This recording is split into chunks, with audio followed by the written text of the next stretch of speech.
ఇప్పుడే country delight యాప్ని download చేసుకోండి. Download the country delight app now.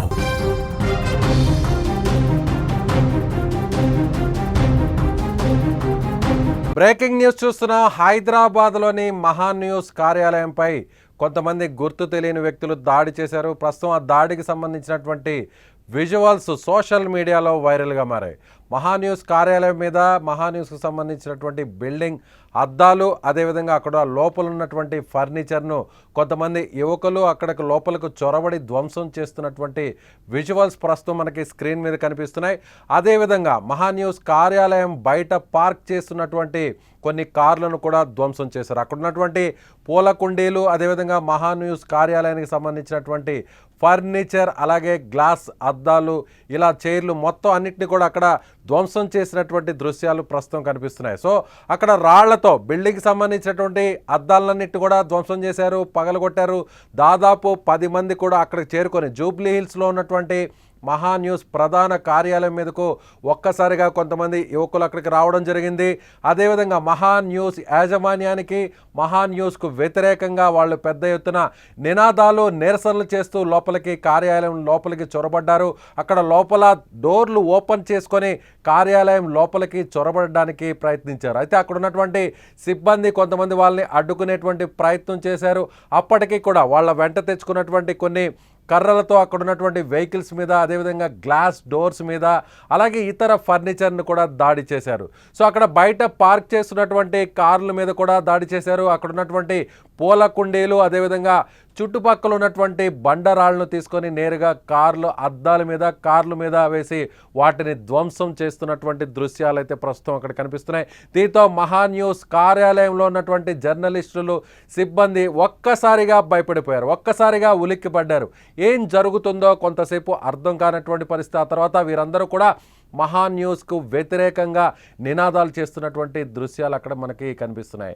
అయితే ఈ మహాన్యూస్ కార్యాలయం మీద దాడి చేసింది బీఆర్ఎస్ పార్టీకి సంబంధించినటువంటి కార్యకర్తలంటూ మహాన్యూస్ ఇప్పటికే పేర్కొంది. ఒక స్టేట్మెంట్ కూడా ఇచ్చింది మహాన్యూస్.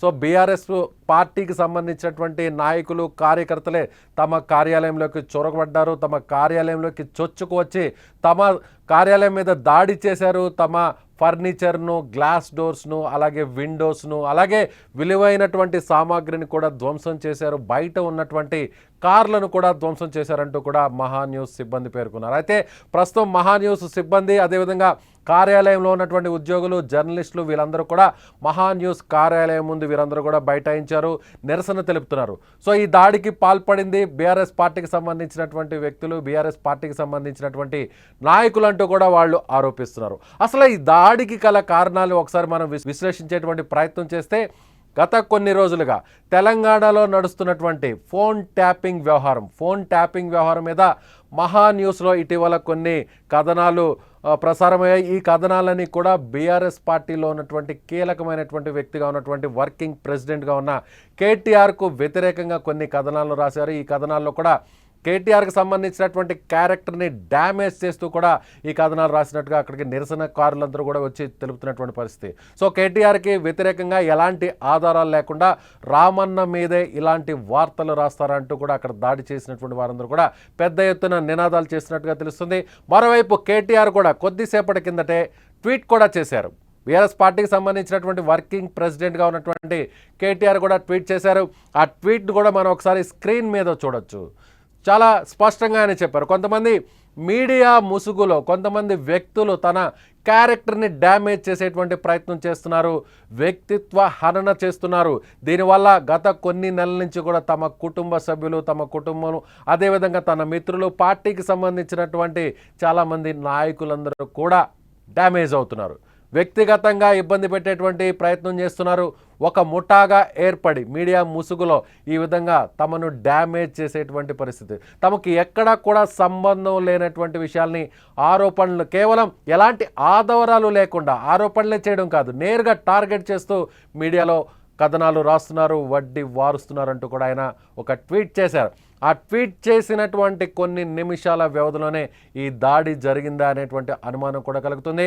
అక్కడ దాడి చేసినటువంటి వారు కూడా బీఆర్ఎస్ పార్టీకి సంబంధించినటువంటి కండువాలను కూడా వేసుకున్నట్టుగా మహా న్యూస్ సిబ్బంది కూడా ప్రస్తుతం పేర్కొంటున్నారు. ప్రస్తుతం హైదరాబాద్లోని జూబ్లీ హిల్స్లో ఉన్నటువంటి మహా న్యూస్ ప్రధాన కార్యాలయం మీద దాడి జరిగింది. ఈ దాడి జరిగేటువంటి సమయంలో అక్కడే జర్నలిస్టులు అలాగే ఇతర సిబ్బంది కూడా ఉన్నట్టుగా తెలుస్తుంది. సో దాడికి సంబంధించినటువంటి దృశ్యాలను ఒకసారి మనం లైవ్లో చూద్దాం. అద్దాలని పగలు కొడుతున్నారు, రాళ్లతో కింద నుంచి పైన ఫస్ట్ ఫ్లోర్లో ఉన్నటువంటి ఆ బిల్డింగ్ మీద ఉన్నటువంటి గ్లాస్ విండోస్ని ధ్వంసం చేస్తున్నారు.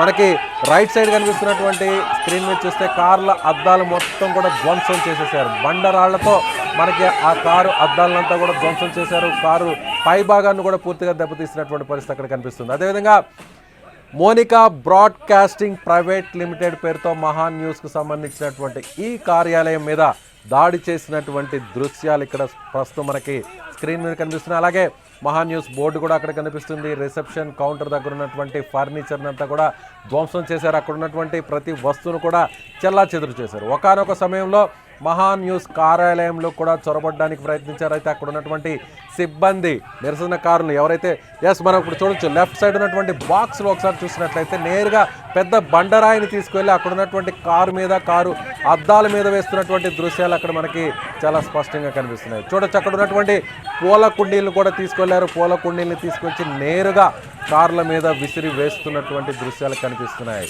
సో అక్కడ వచ్చినటువంటి దాదాపు బీఆర్ఎస్ పార్టీకి సంబంధించినటువంటి కండువాలు వేసుకున్నటువంటి వ్యక్తులు కూడా అక్కడ కనిపిస్తున్నారు. బీఆర్ఎస్ పార్టీకి సంబంధించిన గులాబీ రంగుతో ఉన్నటువంటి కండువాను కూడా అక్కడ వేసుకున్నటువంటి దృశ్యాలు కనిపిస్తున్నాయి. కొద్దిసేపు అక్కడ హల్చల్ చేశారు, హడావిడి చేశారు. దీనికి కారణం మహా న్యూస్లో బీఆర్ఎస్ పార్టీకి సంబంధించినటువంటి వర్కింగ్ ప్రెసిడెంట్ కేటీఆర్కు వ్యతిరేకంగా ఆయన క్యారెక్టర్ని డ్యామేజ్ చేసే విధంగా ఫోన్ ట్యాపింగ్కి సంబంధించినటువంటి వ్యవహారం మీద కేటీఆర్ని టార్గెట్ చేస్తూ ఇలాంటి వార్తలు వేయడం వల్లే ఆ వార్తలకు నిరసనగా తాము ఈ దాడి చేస్తున్నట్టుగా అక్కడ ఉన్నటువంటి దృశ్యాలు కూడా కనిపిస్తున్నాయి.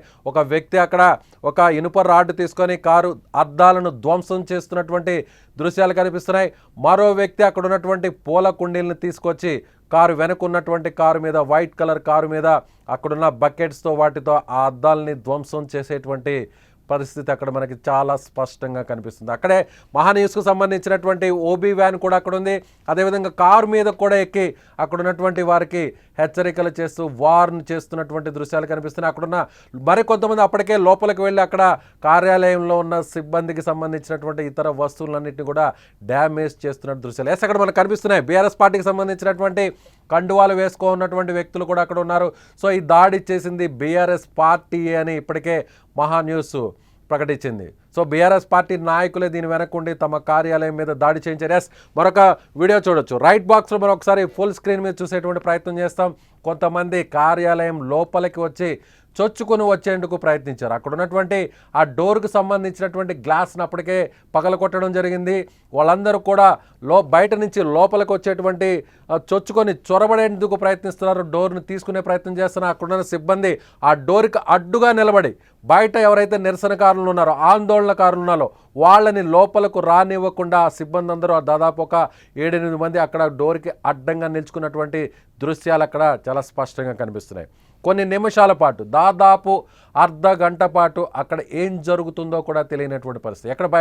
మనం అక్కడ ఆఫీసు బయట అక్కడ చెల్లా చెదురుగా పడి ఉన్నటువంటి అక్కడ పూల కుండీలు ఇతర సామాగ్రిని అంతా కూడా చూడవచ్చు. మరో బ్రేకింగ్ న్యూస్ చూస్తున్నాం. తాజాగా జనసేన పార్టీకి సంబంధించినటువంటి అధినేత AP deputy CM Pawan Kalyan కొద్దిసేపటి కిందటే మహా న్యూస్ కార్యాలయం మీద జరిగినటువంటి దాడికి సందర్భంగా ఆయన ఒక ట్వీట్ చేశారు. ఆ ట్వీట్ను కూడా చదివే ప్రయత్నం చేస్తాం. మహా న్యూస్ ఛానల్ ప్రధాన కార్యాలయంపై దాడి గర్హనీయం. హైదరాబాద్లోని మహా న్యూస్ ఛానల్ ప్రధాన కార్యాలయంపై చోటు చేసుకున్న దాడి గర్హనీయం. మీడియాలో ప్రచురితమయ్యే వార్తలు కథనాలపై అభ్యంతరాలు ఉంటే తెలియచేసే విధానం ఒకటి ఉంటుంది. అందుకు భిన్నంగా దాడులకు పాల్పడడం సమంజసం కాదు. మహా న్యూస్ ఛానల్పై జరిగిన దాడిని ప్రజాస్వామ్యవాదులు తప్పనిసరిగా ఖండించాలి. ఈ దాడికి కారకులైన వారిపై చట్ట ప్రకారం చర్యలు తీసుకోవాలని తెలంగాణ రాష్ట్ర ప్రభుత్వానికి విజ్ఞప్తి చేస్తున్నాను. పవన్ కళ్యాణ్ ఉప ముఖ్యమంత్రి. పవన్ కళ్యాణ్ మహాన్యూస్కి సపోర్ట్గా ఆయన ట్వీట్ చేస్తున్నటువంటి ఆ ట్వీట్ని కూడా ప్రస్తుతం ఆ పోస్ట్ని కూడా మనం ఇప్పుడు స్క్రీన్ మీద చూడొచ్చు. సో ఇది పొలిటికల్ టర్న్ తీసుకుంటుంది. ఇప్పటికే తెలంగాణకు సంబంధించినటువంటి ఈ ఇష్యూ మీద ఏపీకి సంబంధించినటువంటి జనసేన పార్టీ అధినేత AP deputy CM Pawan Kalyan react అయ్యారు. సో ఇది బీఆర్ఎస్ పార్టీ వర్కింగ్ ప్రెసిడెంట్గా ఉన్నటువంటి కేటీఆర్కి కౌంటర్గా కేటీఆర్ చేసినటువంటి ట్వీట్కి వ్యతిరేకంగా కేటీఆర్ చేసినటువంటి ట్వీట్కి కౌంటర్గా పవన్ కళ్యాణ్ ఈ ట్వీట్ చేశారా చూద్దాం. ఈ దాడి అదేవిధంగా ఈ ఫోన్ ట్యాపింగ్ వ్యవహారం గత కొన్ని రోజుల నుంచి తెలంగాణలో నడుస్తున్నటువంటి ఫోన్ ట్యాపింగ్ విచారణ అనేక మలుపులు తీసుకుంటుంది. ఇప్పటికే కొంతమంది మీడియా ప్రముఖులకు సంబంధించినటువంటి వారిని కూడా పోలీసులు సిట్ అధికారులు పిలవడం జరిగింది. వాళ్ళు కూడా వాళ్ళ దగ్గర నుంచి కూడా స్టేట్మెంట్స్ను కూడా రికార్డ్ చేయడం జరిగింది. అదేవిధంగా ఐపీఎస్ ఐఏఎస్ అలాగే గతంలో ఉన్నటువంటి వివిఐపీలు ప్రముఖులు మీడియా సంస్థల అధినేతలు ఇతర రాజకీయ ప్రముఖులు అలాగే ప్రత్యర్థి పార్టీలకు సంబంధించినటువంటి కీలక నేతల ఫోన్లన్నింటినీ కూడా ట్యాపింగ్ చేస్తున్నట్టుగా ఇప్పటికే కాంగ్రెస్ పార్టీ కూడా ఆరోపిస్తుంది. గతంలో అధికారంలో ఉన్నటువంటి బీఆర్ఎస్ పార్టీ ఫోన్ ట్యాపింగ్ను తమకు అనుకూలంగా మలుచుకుంది. రాజకీయంగా తమకు ఉపయోగపడే విధంగా రాజకీయంగా ప్రయోజనం కలిగే విధంగా రాజకీయంగా దీన్ని ఒక కక్ష సాధింపుగా దీన్ని వాడుకున్నారంటూ కూడా అనేక వార్తా కథనాలు వస్తున్నటువంటి విషయం తెలిసింది. అయితే ఇప్పుడు తాజాగా మహాన్యూస్పై దాడి మహాన్యూస్ ప్రధాన కార్యాలయంపై చేసినటువంటి దాడి హైదరాబాద్లోని జూబ్లీ హిల్స్లో ఉన్నటువంటి మహాన్యూస్పై జరిగినటువంటి దాడిని ఇప్పుడు ప్రస్తుతం మహాన్యూస్కు సంబంధించినటువంటి మేనేజ్మెంట్ ఉద్యోగస్తులు జర్నలిస్టులు ప్రస్తుతం అక్కడ మహాన్యూస్ కార్యాలయం ముందు ఆందోళన చేస్తున్నారు. అదేవిధంగా నిరసన చేపడుతున్నారు. ప్రభుత్వం వెంటనే స్పందించాలి, దాడి చేసినటువంటి వారిని వెంటనే అరెస్టు చేయాలి, దీని వెనకున్న వారందరినీ కూడా బయటకు తీసుకురావాలంటూ కూడా ఇప్పటికే నిరసన చేస్తున్నారు. మరోవైపు కేటీఆర్ ట్వీట్ చేసినటువంటి వెంటనే మరికొన్ని గంటల్లోనే పవన్ కళ్యాణ్ కూడా ఇప్పుడు ట్వీట్ చేశారు. ఎస్, కేటీఆర్ కూడా ట్వీట్ చేశారు. ఆ ట్వీట్ కూడా మనకి స్క్రీన్ మీద కనిపిస్తుంది. ఖచ్చితంగా తనను వ్యక్తిత్వ హనన చేయడానికి కొన్ని మీడియా ముసుగులో కొంతమంది వ్యక్తులు తన మీద దాడి చేస్తున్నారు. దీనివల్ల తన కుటుంబ సభ్యులు ఇబ్బందులు పడుతున్నారు, చాలా వేదనకు గురవుతున్నారు. తన కుటుంబంతో పాటుగా పార్టీలో ఉన్నటువంటి మరికొంతమంది వ్యక్తులను కూడా టార్గెట్ చేస్తున్నారు, వ్యక్తిగతంగా టార్గెట్ చేస్తున్నారు. క్యారెక్టర్ అసాసినేషన్ చేసే విధంగా ఈ వార్తలు ఉంటున్నాయంటూ కూడా కేటీఆర్ ట్వీట్ చేశారు. ఎస్, ప్రస్తుతం మహాన్యూస్పై జరిగినటువంటి కార్యాలయం మీద జరిగినటువంటి దాడి ఎలాంటి మలుపు తీసుకుంటుందో వేచి చూద్దాం.